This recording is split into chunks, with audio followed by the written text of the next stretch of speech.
ప్రేక్షకులందరికీ నమస్కారం. ఈ రోజు అనగా 2026 ఫిబ్రవరి 25 బుధవారం రోజు గోచార రీత్యా మిథున రాశి వారికి కలగబోయే శుభ అశుభ ఫలితాలు అలాగే చేయాల్సిన పరిహారం గురించి ఇప్పుడు తెలుసుకుందాం.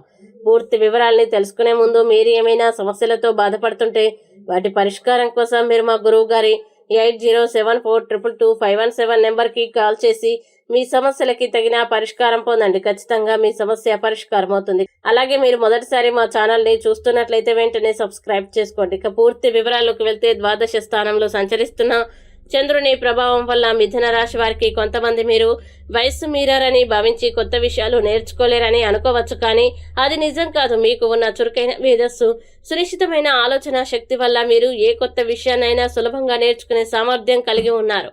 ఈ రోజు నేర్చుకోవడం, నైపుణ్యాల్ని మెరుగుపరచడం మీకు ప్రత్యేకంగా ఉపయోగపడుతుంది.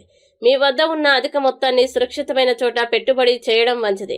ఇది భవిష్యత్తులో స్థిరమైన లాభాల్ని తెచ్చిపెట్టే అవకాశం ఉంది. ఆర్థిక విషయాల్లో జాగ్రత్తగా నిర్ణయాలు తీసుకుంటే నమ్మకమైన పురోగతి కనిపిస్తుంది. ఇంటిలో సామరస్య వాతావరణం నెలకొనాలంటే కుటుంబ సభ్యులతో పూర్తిగా సహకారంతో వ్యవహరించాలి. మీ ప్రేమ జీవితం ఈ రోజు కలలతో నిండిన అద్భుతమైన అనుభూతిని అందిస్తుంది. ప్రేమైన వ్యక్తితో గడిపే క్షణాలు మధురంగా నిలుస్తాయి.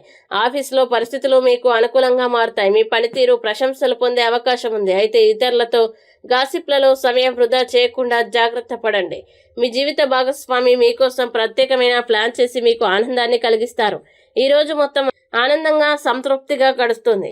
ఆరోగ్య అభివృద్ధి కోసం నలుపు మరియు తెలుపు ముత్యాలని మెడలో ధరించడం శుభప్రదంగా ఉంటుంది. ఇక మిథున రాశి వారు ఈ రోజు వచ్చే ఇబ్బందుల్ని అధిగమించడానికి, అనుకూల పరిస్థితులు ఏర్పడడానికి శ్రీ ఆంజనేయ స్తోత్రం పారాయణం చేస్తే ఈ రోజంతా శుభప్రదంగా ఉంటుంది.